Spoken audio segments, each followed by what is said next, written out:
Never forget what you are, for surely the world will not. Make it your strength, then it can never be your weakness. Armor yourself in it, and it will never be used to hurt you. This is the quote by George R.R. Martin. I don't know him too well, but he's a writer, and some of his novels were used as inspiration for the series Games of Thrones, or Game of Thrones. I know the quote. Know what that is. Yeah, I know the quote when you were saying it. Yeah. It's by his character Tyrion Lannister. Yeah. I know exactly when he says it too. I've read the books twice. Yeah. Yeah. So, Reza, do you have thoughts about this quote that you'd like to share?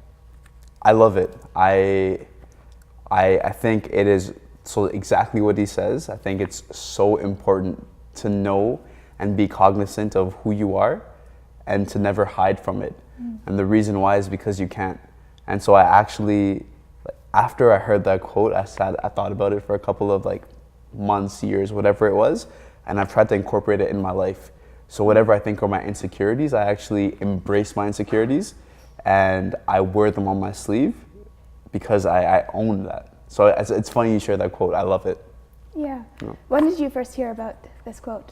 Was it during some time in your life where it... So I actually watched Game of Thrones when I was in first or second year, whenever it came out. And this, I think, was in season 2 when they're at the wall and he's talking to Jon Snow. And so Tyrion Lannister is one of the main characters. He's talking to their main character. He's talking about this quote and I heard it then. I was very cool. And I read the books, read it again, then I read the books again and I saw it again. And then the third time was probably in third year. It's when it really stuck with me.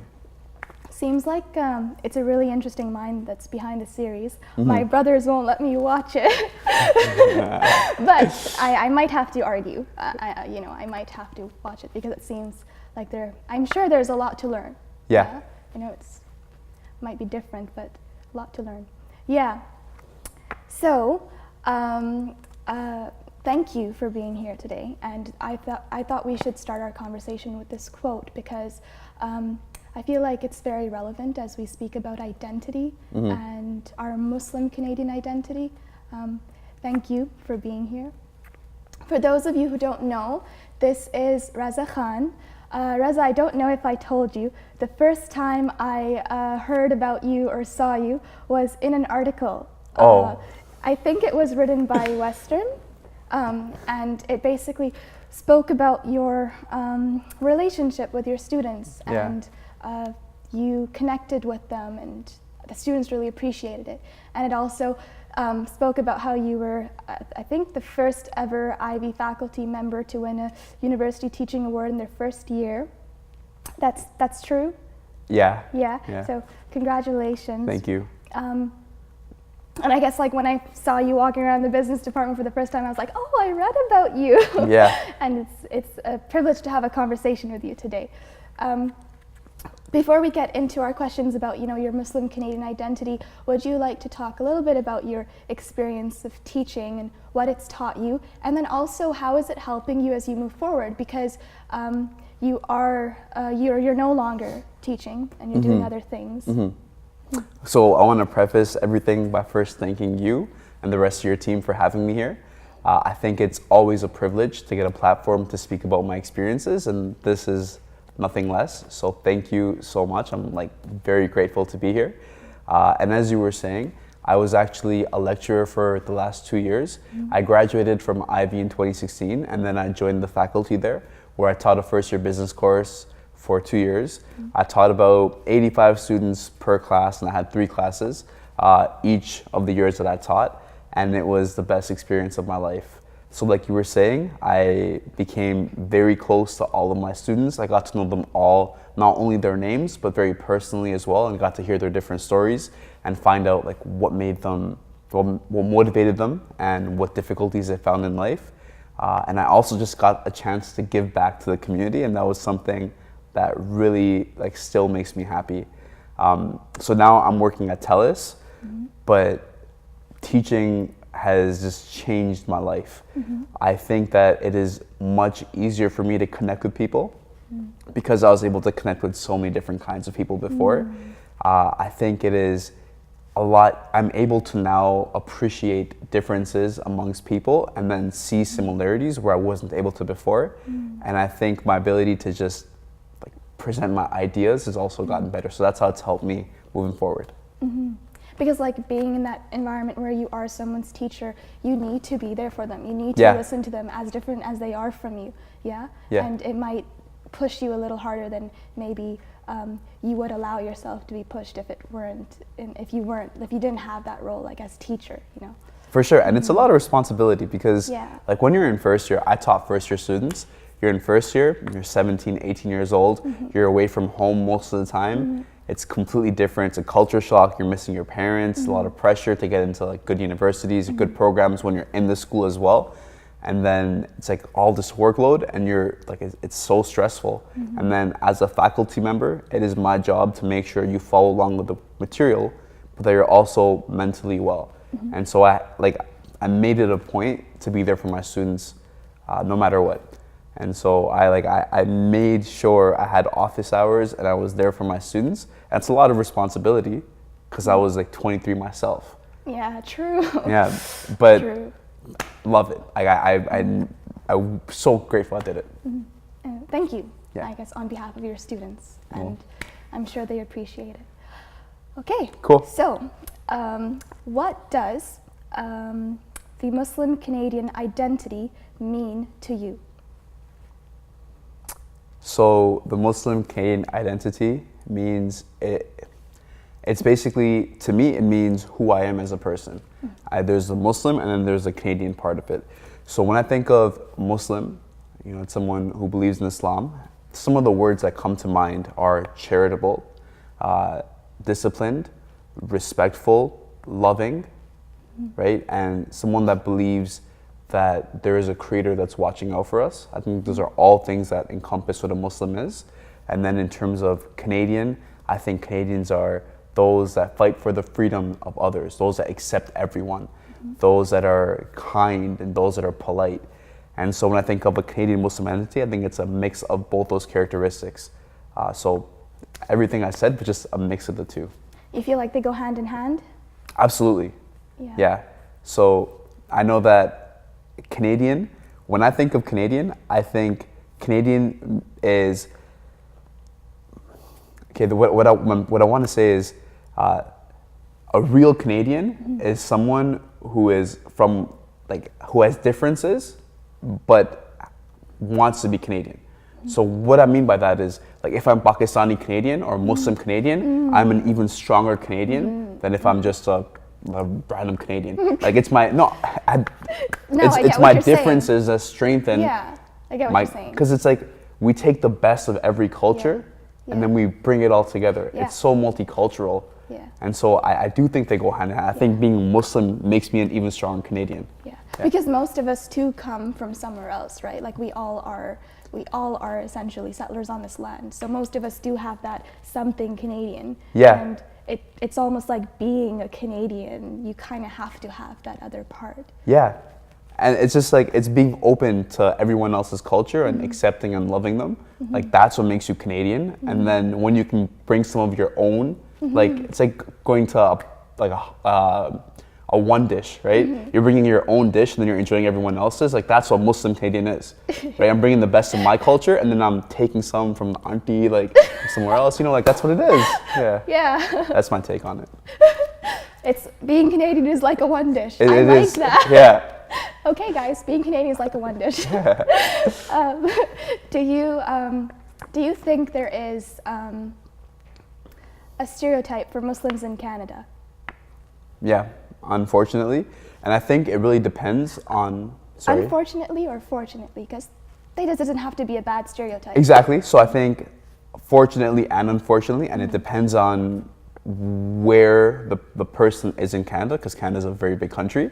I think if it's like a metropolis or like a very big city like in Toronto where there's a lot of exposure to different Muslims, I think it's probably a good stereotype that we have. I mean, I think all of my coworkers, I tell them that I'm Muslim, they're like, wow, you must be so disciplined. Namaz 5 times a day. Ramadan, when you fast for up to 30 days, they're like, you actually don't have water? You don't have food? How do you do that? You don't drink? Yeah. So I think a lot of the things that I hear about, it's like, wow.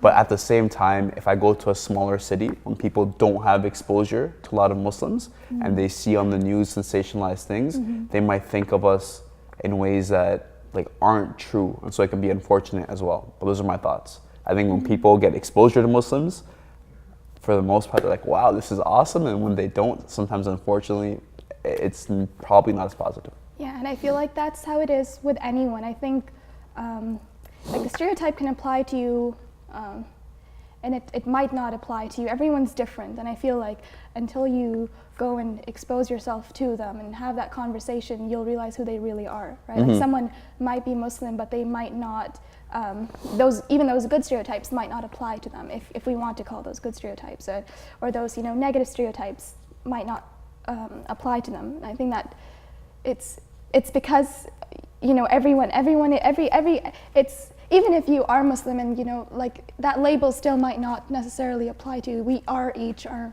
own person. Yeah. And we really don't know who that person is until you have that conversation with them. So we'll talk a little bit more about labels. Okay. We're just going to take a break right now. And I guess what I would like to end it off with is that being Canadian is like a one dish, because I like that. Yeah, thank you.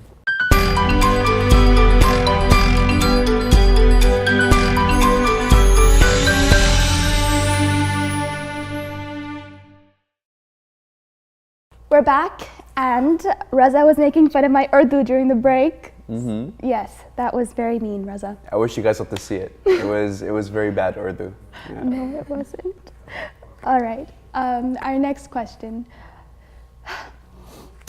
Does the way you think you are perceived affect your own understanding of your identity?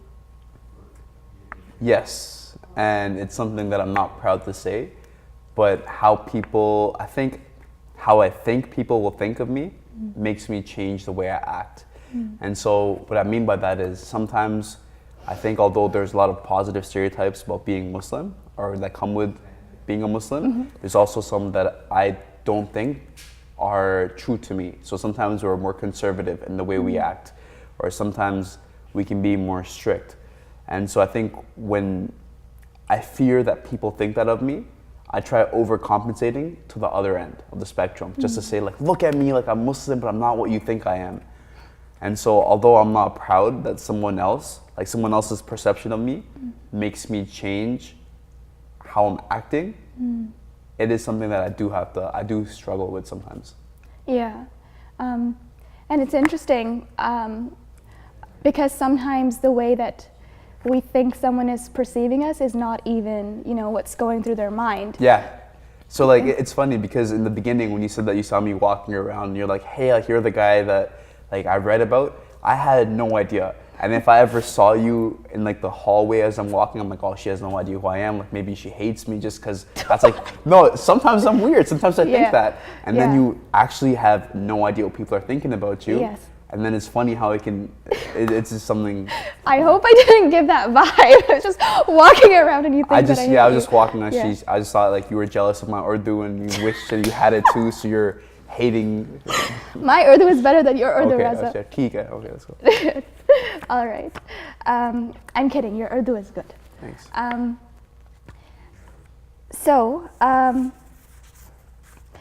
There is this question that I had about like labels. It's interesting because I feel like labels, we all probably do identify with certain labels, but it can be seen as something that divides us from the rest of, you know, the community, or it can be seen as something that brings us together.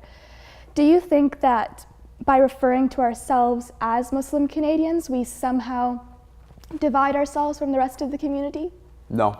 Like strongly, I don't think so. So like I was saying before, if Canada is a one dish, then being labeled as Muslim like helps us bring a unique perspective to the Canadian mosaic, or just like Canada altogether. And so when I say that I am Muslim Canadian, it's like adding a new perspective and it's adding new insights to share with everyone else. So I actually think that being something Canadian makes me a stronger Canadian than if I wasn't. I know that like I'm Muslim, so there's certain things that I follow. And when I tell my friends about it, they become very excited because I think a lot of Canada is about diversity and learning about other people. So I actually think that the more I have to share with them, the more excited they become at learning about it. I actually really like the fact that I'm Muslim Canadian, Pakistani Canadian, right? Because I think that that's what makes us Canadian in general. Yeah. And by like sharing our stories with one another, it can almost bring us closer because it like encourages the other to open up. Yeah, go ahead. Sorry, I was gonna build on that. So it's funny because a lot of my best friends, like my best friend of all time is Pakistani. Right? His name is Omar. He got married last year. Like I was his best man, my best friend for life. But beyond that, none of my best friends are Pakistani. Like most of my best friends are like multicultural, right? And it's like at first you'd say like, well, you're Pakistani, you're an immigrant, like maybe you'd vibe with other Pakistanis. But the more people I get to know, the more similarities I see across our stories. Like we have such similar values, we have such like similar ways of thinking. And so it's funny because the more you share your truth, the more you learn that it's the same truth for everyone else, and the more you get to appreciate them. I like that, the same truth for everyone else. Yeah. All right, so there's something that one of our scriptwriters said, and I'd like to share that with you. She said, "I want to live in a country where I can declare my love for God without worrying about getting other people anxious or bothered." So there seems to be this sentiment where we're expected to leave our faith at the door of our places of worship. And it seems like this sentiment is multiplied when it comes to Islam because there can be harsh misrepresentations about Islam. So I wanted to ask you, when such an attitude exists, how do you deal with staying true to yourself? And has this attitude ever, made you a little like hesitant to be true to yourself? So by attitude, what you mean is? Like the attitude of, we don't really want to hear about faith and sort of leave that at your, at your door of worship, unless that's an attitude that exists in our mind and it's not actually out there. But have you ever felt a little hesitant to be true to yourself because you felt like you couldn't just talk about your faith? Or declare your like love for God?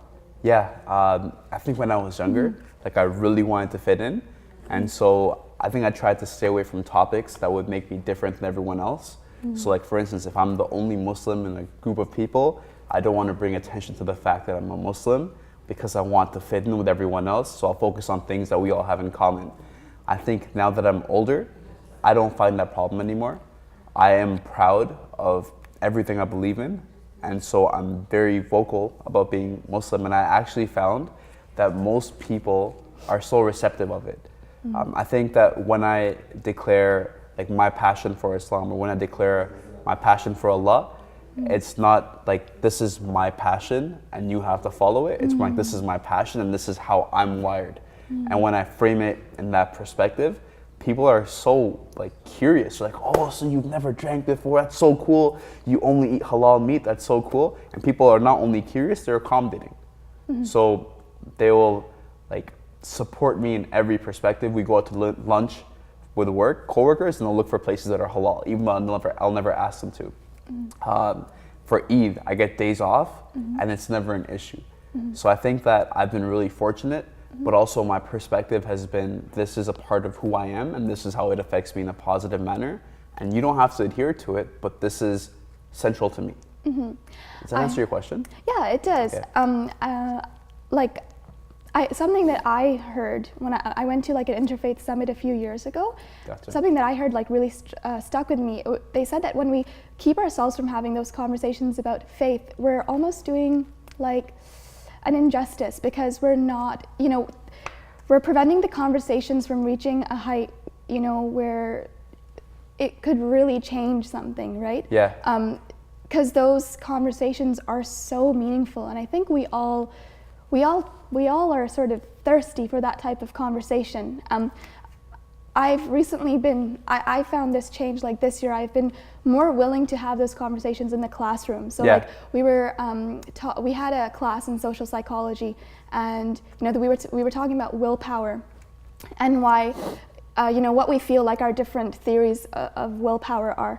And I was a little hesitant at first, but I sort of shared like how I feel when I do things for the sake of Allah. Yeah. Like it gives me greater willpower, because essentially we were talking about like how when we exert a lot of willpower we get tired, and yeah, like we all feel that sense of like tired when we're like striving, we get tired. But I read this quote that said I like getting tired for the sake of Allah, and so I shared that with the class. I said like, yeah, this is how it works for me.